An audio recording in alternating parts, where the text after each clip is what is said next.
Ich bin Simon, ich bin Jugendpastor von hier und bin noch im Theologiestudium. Und manchmal darf ich das Thema für meine Predigt selbst aussuchen und manchmal lässt Phil mir die Wahl, aber hat sehr gute Vorschläge. Und dieses Mal hat er mir natürlich einen super Vorschlag unterbreitet und irgendwie hat er dann die Fähigkeit, immer so Themen zu erwischen, die mich ja dann schon ein Stück weit herausfordern. So mein Bezug zum Abendmahl ist nicht vielleicht so ein typischer oder wie man das auch so kennt, sondern auf mich wirkte das Abendmahl oft als eine sehr religiöse Haltung. Etwas, das man wirklich nur so in der Kirche macht, nur da passiert und auch ein bisschen etwas Geheimnisvolles an sich hat. Und wenn Glaube mit religiös bei mir in Verbindung kommt, dann wirkt das auf mich sehr abschätzig. Also, dann will ich eigentlich mit dem nicht so viel zu tun haben.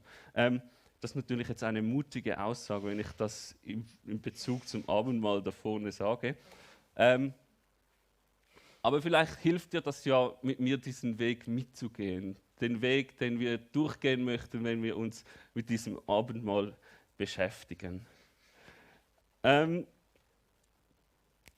Das Abendmahl hat nämlich schon in der ganzen geschichtlichen Tradition einen eher schwierigen Weg durchgemacht.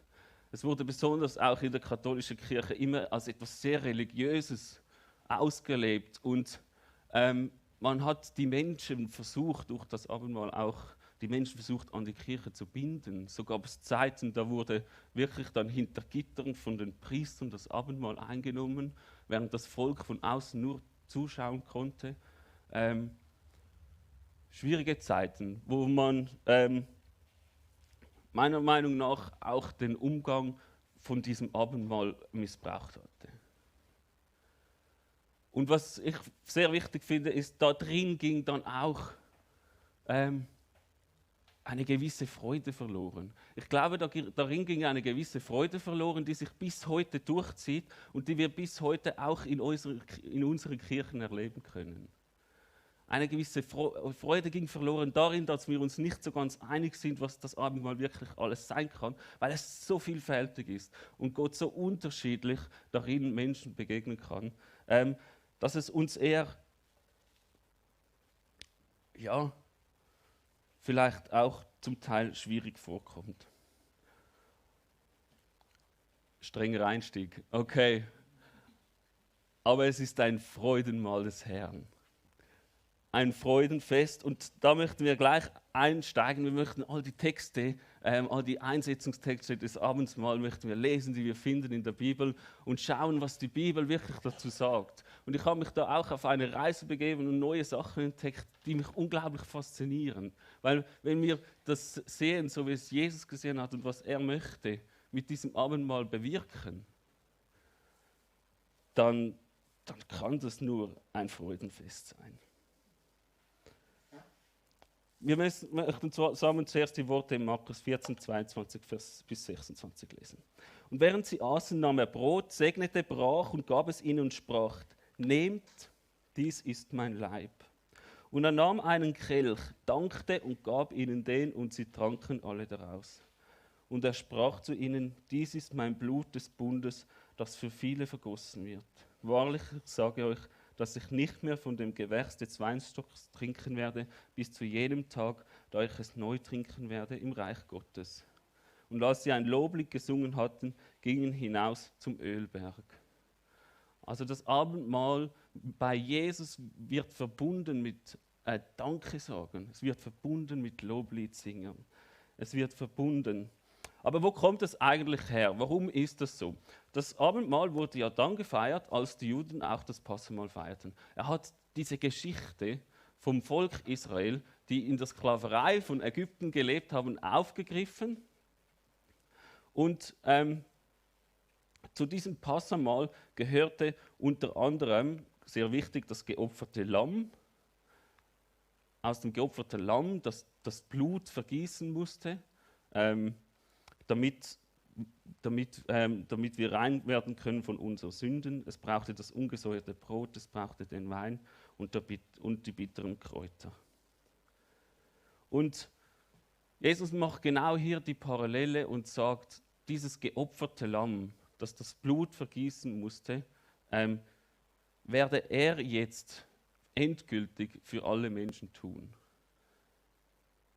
Eine Hinspielung, wo wir später noch genau hinschauen möchten, dass er von sich sagt, ich bin das geopferte Lamm.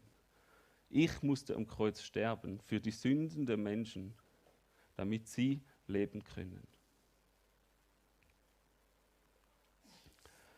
Der Text in Lukas 22, 15 bis 20. Und er sprach zu ihnen, mit Sehnsucht habe ich mich gesehnt, dieses Passamahl mit euch zu essen, ehe ich leide.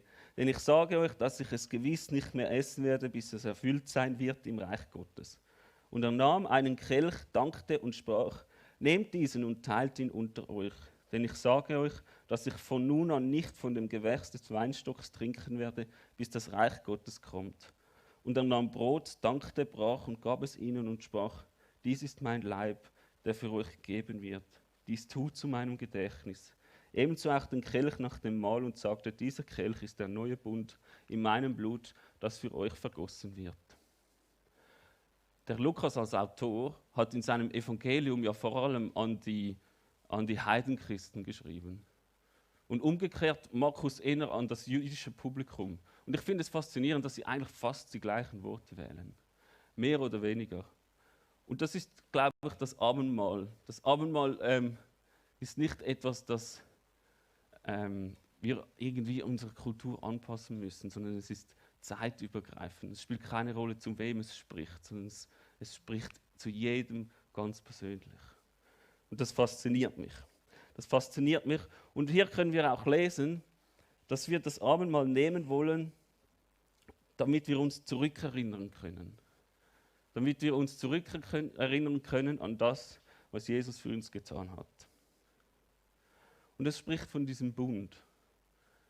Ein Bund, der unglaublich viel beinhaltet, den auch wir später noch genauer hineintauchen wollen. Ich habe so am Anfang ein bisschen naiv den Titel gewählt, Kraft, Freude und Hoffnung in Wein und Brot. Eigentlich widerspiegelt das Abendmahl den Trias, den wir finden, in Glaube, Hoffnung und Liebe. Bringt perfekt auf den Punkt, was wir im Abendmahl machen. Wir glauben, wir erinnern uns daran, was Jesus für uns getan hat. Wir hoffen, wir sehen in die Zukunft, was daraus entstehen wird und finden uns dann in der Liebe Gegenwart Gottes wieder. Das ist das, was im Abendmahl passiert wird. Doch zu diesem Bund. Was mich an diesem Bund fasziniert, er ist ein Bund, da gibt es ja verschiedene, er ist ein Bund, der hauptsächlich von der Seite Gottes zu den Gläubigen ist. Also er stellt keine Voraussetzung von den Gläubigen, die irgendwie erfüllt werden müssen. Allein ihren Glauben, allein das Geschenk anzunehmen, beinhaltet darin, dass Gott verspricht, ich werde dir die Sünden vergeben, ich werde dir den Heiligen Geist schenken und ich werde dich geistlich segnen.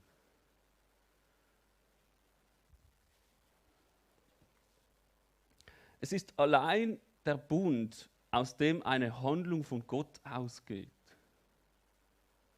Du kannst da sein und sagen, ich nehme das Geschenk an und die Handlung geht von Gott aus. Wieso ist mir das wichtig? Ich denke viel, wenn wir das Abendmahl nehmen, oder bei mir ist das so, dann komme ich und dann habe ich das Gefühl, jetzt nehme ich das Abendmahl und mit dem Abendmahl möchte ich meinen Glauben bekennen. Ich möchte sagen, ja Jesus, ich glaube an dich und ich möchte ihm Versprechen machen, dass ich in der Jüngerschaft gefördert werden will und vorwärts gehen will und das auch ernst nehmen will, Jesus ähnlicher werden. So. Und vergesse dann manchmal, dass genau so ein wichtiger Teil oder vielleicht sogar der Hauptteil darin liegt, dass im Abendmahl zuerst Gott in deinem Herzen wirken will.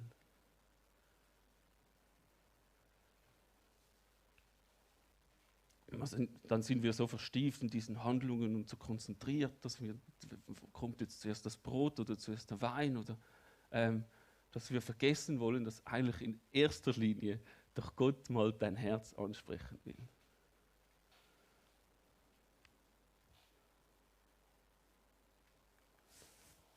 Wir lesen den Text in 1. Korinther 11, 23 bis 26. Denn ich habe von dem Herrn empfangen, was ich euch weitergegeben habe. Der Herr Jesus in der Nacht, da er verraten ward, nahm er das Brot, dankte und brach's und sprach: Das ist mein Leib für euch, das tut zu meinem Gedächtnis. Desgleichen nahm er auch den Kelch nach dem Mahl und sprach: Dieser Kelch ist der neue Bund in meinem Blut. Das tut, so oft ihr daraus trinkt, zu meinem Gedächtnis. Denn so oft ihr von diesem Brot isst und von dem Kelch trinkt, verkündet ihr den Tod des Herrn, bis er kommt. Es kommt eine neue Dimension dazu. Eine neue Dimension, wo wir doch zuerst darin gesehen haben, hey, wir wollen im Abendmahl Gott danken. Gott danken für das, was er für uns getan hat. Für das, was er uns verspricht, für seine Verheißungen, die wir für unser Leben übernehmen können. Wir wollen daran denken, was er für uns getan hat. Dass sein Blut vergossen wurde, damit wir leben können. Damit wir in unserem Alltag aufblühen können. Gleichzeitig aber auch ist das Abendmahl Verkündigung. Jedes Mal, wenn wir das Abendmahl nehmen, wird Gottes Tat, Jesus Tat am Kreuz verkündigt. Es wird aber viel mehr verkündigt, weil es wird jedes Mal aus Wort Gottes gelesen. Wenn aus Wort Gottes gelesen wird, dann möchte Gott dich ganz persönlich berühren und in dein Herz reden und dir etwas mitgeben. Es passiert also Verkündigung in zwei Reihen. Wir verkündigen, indem wir es nehmen. Gleichzeitig wird auch verkündigt, ein Wort Gottes, in dein Herzen. Du bist also Empfänger der Verkündigung und Verkündiger zugleich. Indem du den Kelch hebst und sagst, ja, ich möchte das, verkündigst du ein Statement, hast dein Ja zu Jesus. Du empfängst aber in dem auch eine gewisse Verkündigung vom Wort Gottes, das dazu zum Abendmahl gelesen wird. Und dann kommen wir zu diesem Punkt, dass wir merken, okay, wenn wir jetzt noch weitergehen und verschiedene Bibelstellen dazu nehmen, dann hat das Abendmahl Dimensionen, die unglaublich faszinierend sind. Wir haben das Gedächtnismahl, wo wir uns daran erinnern wollen, was Jesus für uns getan hat. Wir haben aber das Dankesfest, wir haben aber noch viel mehr. Wir haben das messianische Festmahl, wir haben die versöhnte Gemeinschaft.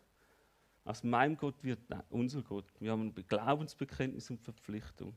Eintauchen gegen Wort Gottes und so weiter. Ihr könnt doch auch da selbst reinlesen. Ich möchte für uns so die wichtigsten Punkte oder für mich die wichtigsten Punkte aufgreifen und einfach mit Bibelversen da mal eintauchen.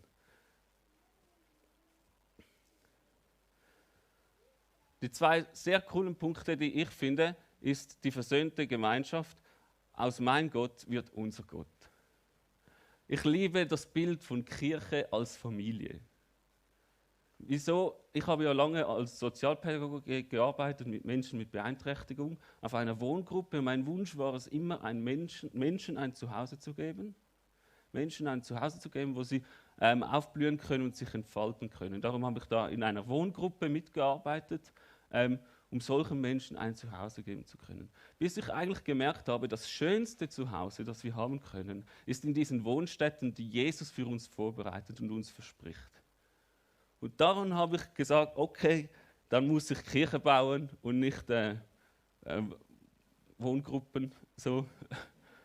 Und habe mich dann dafür entschieden, Kirche zu bauen, weil ich glaube, darin können wir eine Familie haben, eine Familie finden, die wir sonst nirgends finden können. Und das fasziniert mich unglaublich. Und das Abendmahl bringt genau diese Gemeinschaft zum Ausdruck. Wenn 2 oder 3 in meinem Namen zusammenkommen, gibt es eigentlich kein schöneres Beispiel, das vor allem Stefan Schweier, ich weiß nicht, ob ihr ihn kennt, unser Professor, FG-Professor und STH, total Fan davon. Wenn 2 oder 3 zusammenkommen in meinem Namen, man kann eigentlich die Zusammenkunft in seinem Namen nicht schöner ausdrücken als in der Gemeinschaft des Mahls, in der Gemeinschaft des Abendmahls. Und der Vers dazu, 1. Korinther 10, 17, denn ein Brot ist's, so sind wir die vielen ein Leib, weil wir alle an einem Brot teilhaben. Also wenn wir eigentlich das Abendmahl einnehmen und das Brot einnehmen, dann sollte uns bewusst werden, dass mein Gott nicht mehr nur mein Gott allein ist, sondern er wird unser Gott. Und wir stehen in diesem Abendmahl dann in eine Gemeinschaft hinein, die mich unglaublich fasziniert. Und so oft bin ich doch dann da und nehme mein Abendmahl für mich und schaue, dass es mir gut geht und bekenne meine Sünden und vergesse doch eigentlich, wie könnte es rechts oder links meinem Bruder oder meiner Schwester gehen.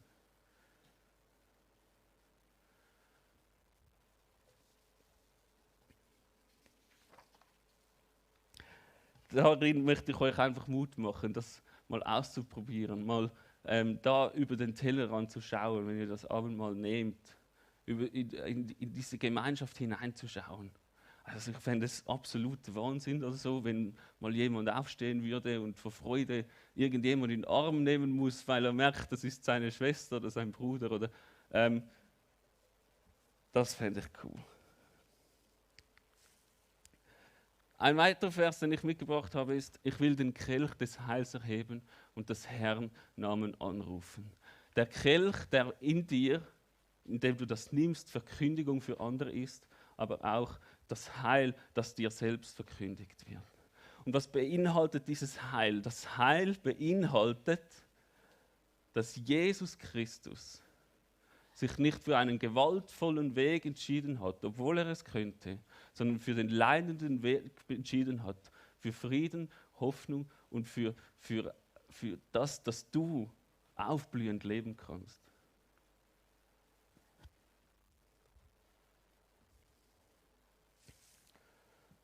Im 1. Korinther 10, 1-4 steht, dass unsere Väter alle unter der Wolke gewesen und alle durchs Meer gegangen sind alle auf Mose getauft worden in der Wolke und im Meer und haben alle dieselbe geistliche Speise gegessen und haben alle denselben geistlichen Trank getrunken, den sie tranken. Von dem geistlichen Felsen, der ihnen folgte, der Fels aber war Christus. Das ist jetzt ein bisschen ein komplizierter Vers, der war auch für mich ein bisschen kompliziert. Aber er drückt eigentlich nichts anderes aus, dass wenn wir dieses Brot und dieses Abendmahl nehmen, dann werden wir mit dieser Gottheit verbunden. Also es gab auch früher schon in der jüdischen Kultur und sonst unter der Menschheit gab es Kulte, wo man gemacht hat, um sich mit der Gottheit zu verbinden und so in die Geschichte hineinzustehen,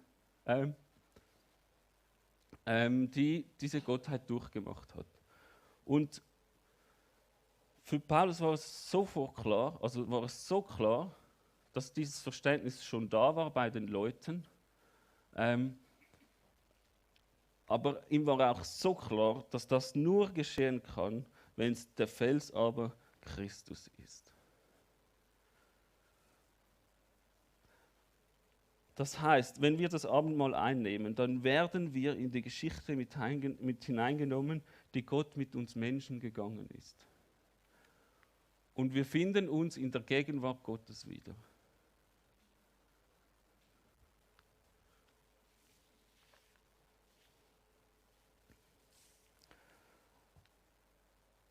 Ein super Vers, Offenbarung 19,9, und er sprach zu mir, schreibe, selig sind die zum Hochzeitsmahl des Lammes berufen sind. Und er sprach zu mir, diese sind wahrhaftig Worte Gottes.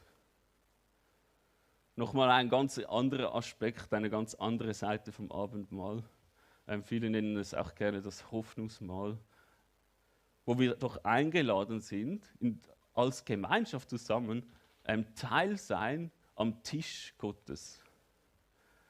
Jetzt bereits ein Teil davon erleben können, was irgendwann wird sein. Nämlich, wenn das Hochzeitsmahl des Lammes berufen sind. Wenn Jesus wieder mit seinem Volk zusammengeführt wird und alle zusammen an einem Tisch sitzen. Das lohnt sich mega, da mal reinzulesen in der Offenbarung 19, 20, 21. Wie hoffnungsvoll und groß doch diese Botschaft ist, dass irgendwann Jesus wiederkommt und wir mit ihm zusammen, wir eingeladen sind, an seinem Hochzeitsmahl teilzunehmen. Er braucht dann das Bild von der Braut, die zusammengeführt wird mit dem Bräutigam.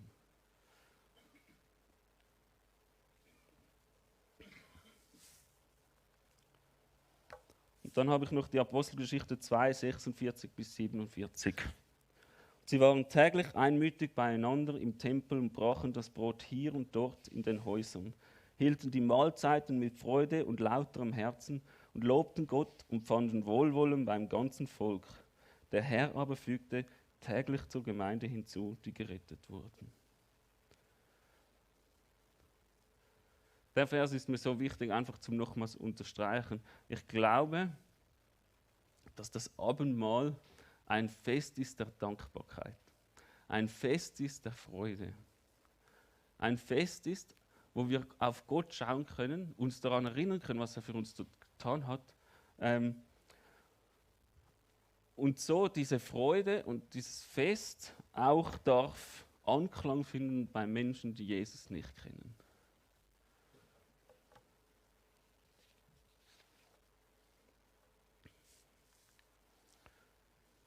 So haben wir ganz viele verschiedene Dimensionen im Abendmahl. Ich weiß nicht, welches deine Dimension ist. Oder hast du vielleicht auch schon verschiedene entdeckt? Oder wie nimmst du das Abendmahl ein? Oder was geht in dir vor?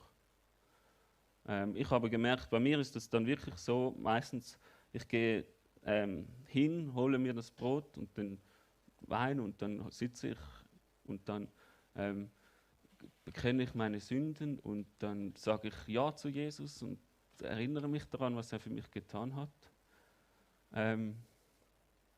Und dann ist es aber oft fertig da.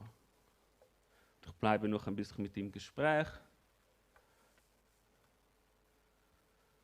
Und dann ist das da oft abgeschlossen. Ich weiß nicht, wie das bei dir ist. Aber ich glaube, das Abendmahl hat mehr zu bieten.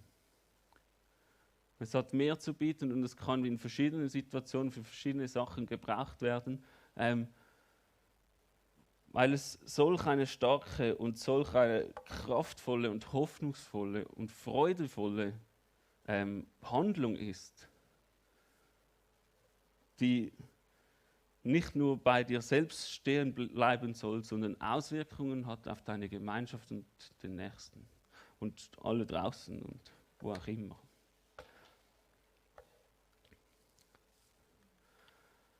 Die Punkte, die ich dir mitgeben möchte für heute, der erste ist deine Handlung versus Gottes Handlung. Hast du wirklich die Erwartung, wenn du das Abend nimmst, dass Gott handelt? Dass in erster Linie Gott der ist, der dir in diesem Abendmahl begegnen will. Wie schnell geht doch das vergessen? Wie schnell sind wir in unseren Gedanken und versuchen irgendwie vielleicht die Sünden bekennen, die Gott gar nicht so wichtig sind, anstatt erstmal hinzuhören und sagen, hey,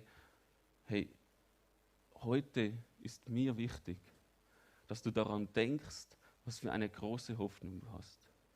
Oder Gott vielleicht zu dir sagt, hey, heute ist mir wichtig, dass du an deinen linken Nachbarn denkst, weil der und der beschäftigt vielleicht das und das. Oder heute ist mir wichtig, dass du dich zurückerinnerst, wie leidevoll ich am Kreuz sterben musste. Und mehr nicht, und du darfst das so für dich mitnehmen. Oder Gott irgendwie etwas anderes sagt, heute ist mir wichtig, dass du unglaublich feiern, festen und Danke sagen kannst. Weil auch das ist so wichtig. Oder er sagt dir vielleicht, Herr, heute ist mir so wichtig, dass du an meinen Verheißungen festhältst. Weil das Abendmahl ist auch Siegel der Gnade. Es ist ein Versprechen, dass Gott sich an seine Verheißungen halten wird. Und er dann zu dir sagt vielleicht, heute ist mir besonders wichtig, dass du an der Verheißung festhältst, dass du ein Kind Gottes bist.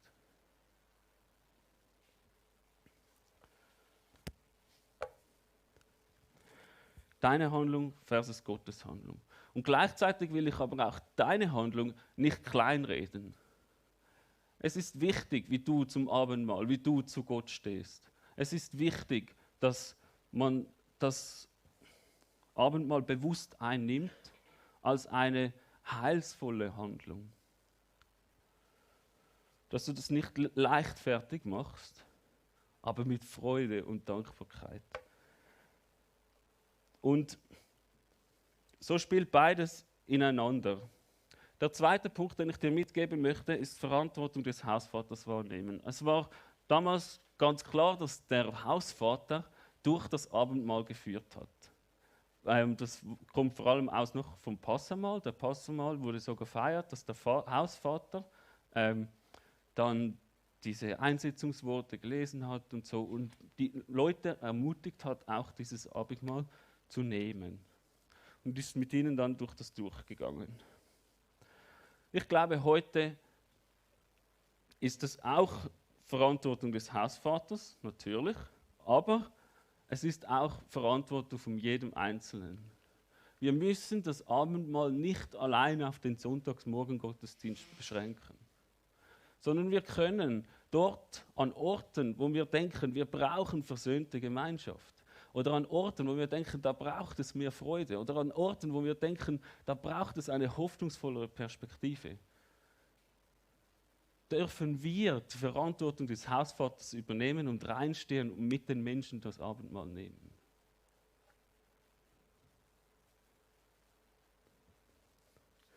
So möchte ich dich ermutigen, diese Verantwortung auch immer wieder zu Hause zu übernehmen, da wo du bist, das zu machen. Vielleicht auch mit Christen im Studium, mit Christen am Arbeitsplatz oder wo auch immer du unterwegs bist. Das ist keine religiöse Handlung, die beschränkt ist auf dem Sonntagsmorgen-Gottesdienst, sondern es hat viel mehr zu bieten. Und da hoffe ich, kann ich euch ein bisschen mitnehmen. Und mir ist es so auch wichtig, dass wir so ein bisschen reinschauen, wie feiere ich denn überhaupt das Abendmahl. Und darum möchten wir auch heute ein bisschen etwas längere Abendmahl-Liturgie zusammen durchführen. Also wir möchten miteinander das Abendmahl nehmen und dann so ein bisschen die einzelnen Punkte anschauen, was denn das überhaupt beinhaltet, sodass du für dich kannst mitnehmen, was dir wichtig ist und wie du das vielleicht auch dann zu Hause mal mit deiner Familie oder so machen kannst.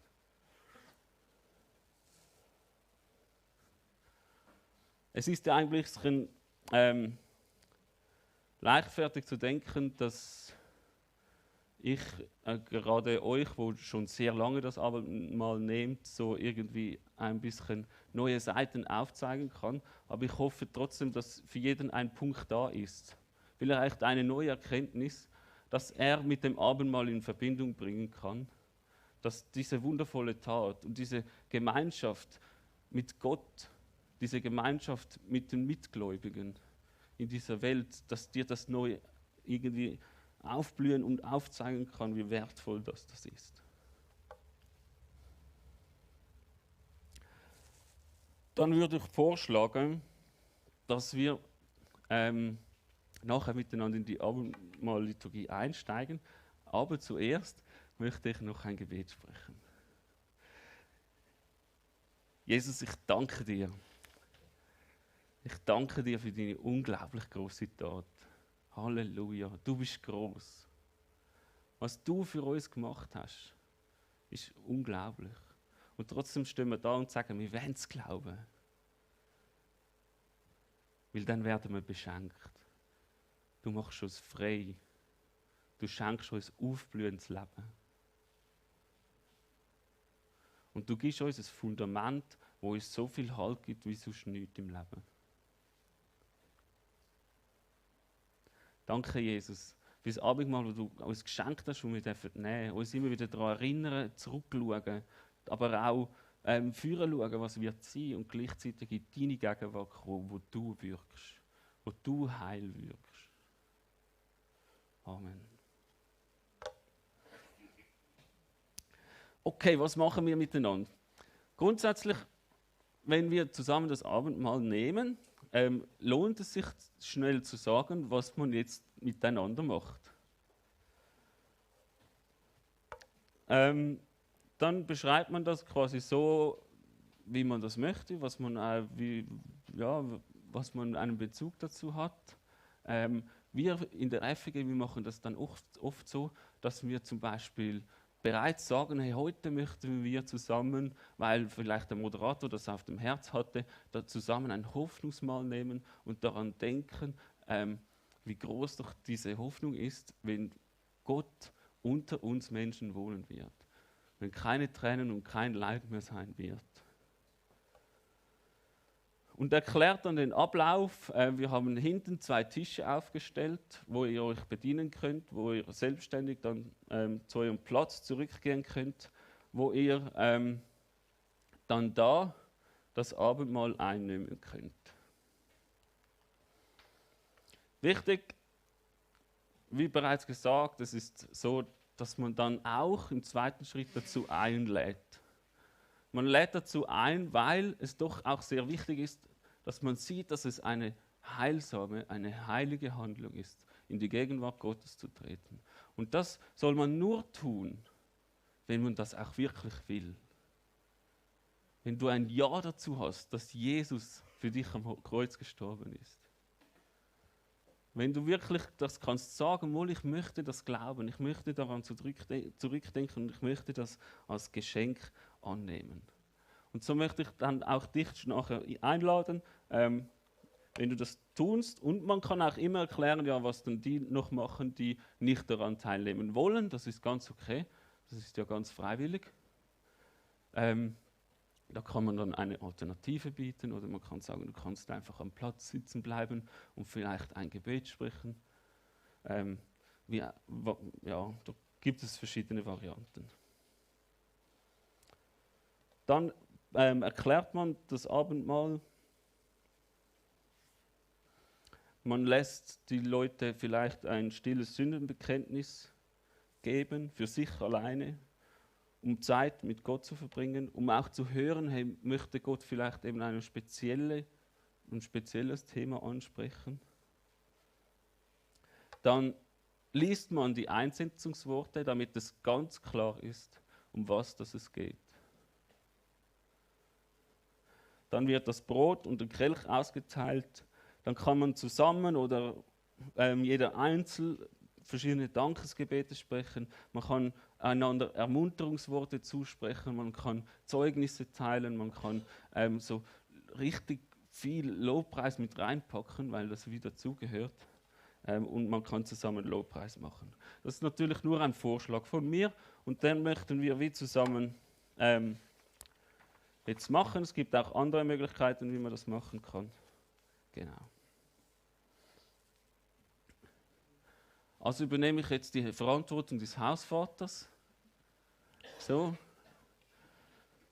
Sorry, Phil.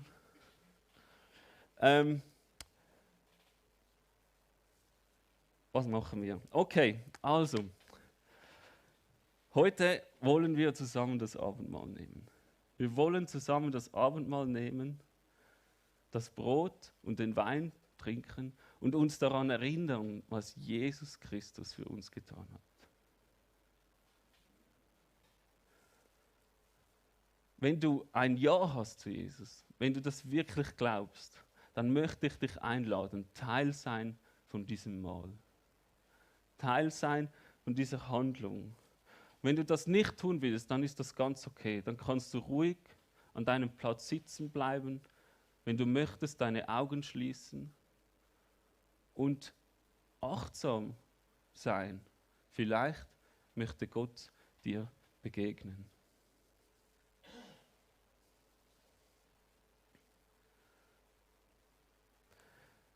Im Abendmahl möchten wir uns daran erinnern, was Jesus Christus für dich ganz persönlich getan hat. Wir möchten uns daran erinnern,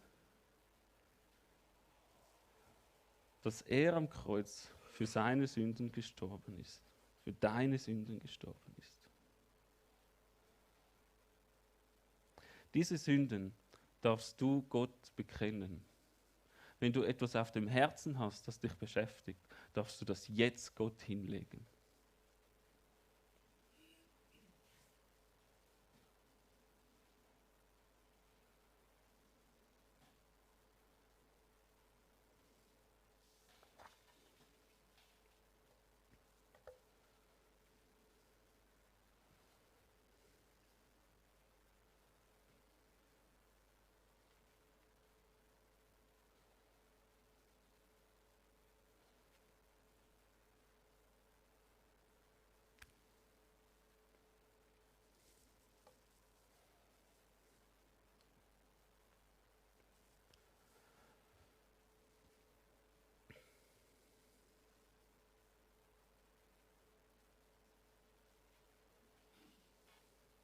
Und während sie aßen, nahm er Brot und brach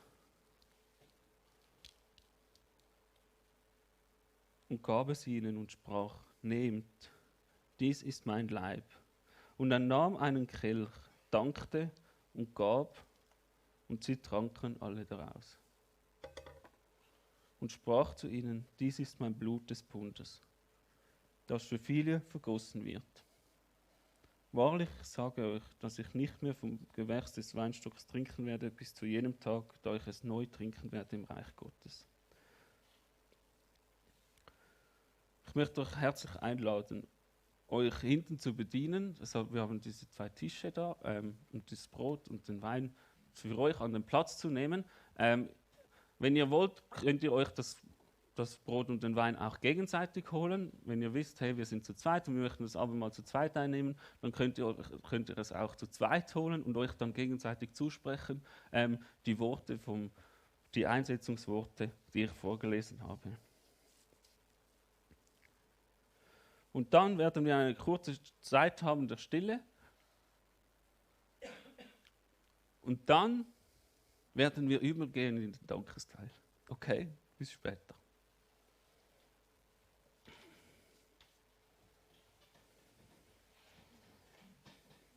Tschüss. Was ist der Lieb von Jesus gebrochen für dich?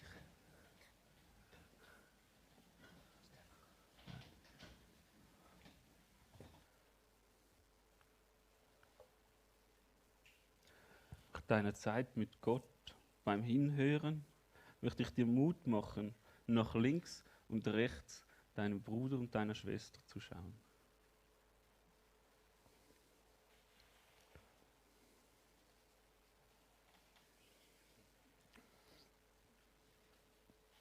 Und ich möchte euch Mut machen, euch zu erzählen, wie groß das Gott in eurem Leben ist. Vielleicht hast du gerade ein Erlebnis oder irgendetwas mitgemacht mit Gott, wo er dir unglaublich Gutes getan hat. Dann erzähl es weiter.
Und wir wollen heute bewusst als Teil dieses Dankesfestes und dieses Abendmahls das Loblied mit hineinnehmen. Weil sie auch in Markus 14, 26 sagten, und als sie ein Loblied gesungen hatten, gingen sie hinaus zum Ölberg, um Gott nochmals zu preisen.